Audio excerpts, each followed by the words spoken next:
Tangis Lisa Mariana ganti rugi 105 miliar rupiah usai Ridwan Kamil dinyatakan bukan ayah kandung. Mantan Gubernur Jawa Barat, Ridwan Kamil, menggugat balik selebgram Lisa Mariana sebesar 105 miliar rupiah atas tuduhan tanpa dasar yang dinilai telah merusak nama baik, reputasi, dan kehidupannya. Gugatan balik tersebut dicantumkan dalam dokumen jawaban atas gugatan Lisa Mariana dalam perkara nomor 184 PDTG 2025 PN BDG yang telah diajukan secara ecor ke Pengadilan Negeri PN Bandung kelas 1A khusus.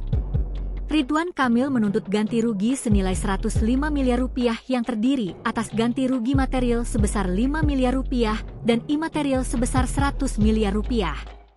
Muslim menjelaskan bahwa ganti rugi material mencakup biaya proses hukum, pengobatan psikis, kehilangan pendapatan akibat terganggunya pekerjaan, serta kerugian lain akibat narasi yang dianggap merusak.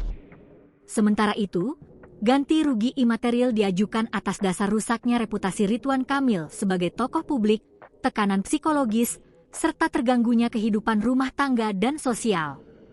Dalam dokumen gugatan balik, tim hukum Ridwan Kamil menilai Lisa Mariana telah melakukan rangkaian perbuatan melawan hukum sebagaimana diatur dalam pasal 1365 KUH Perdata.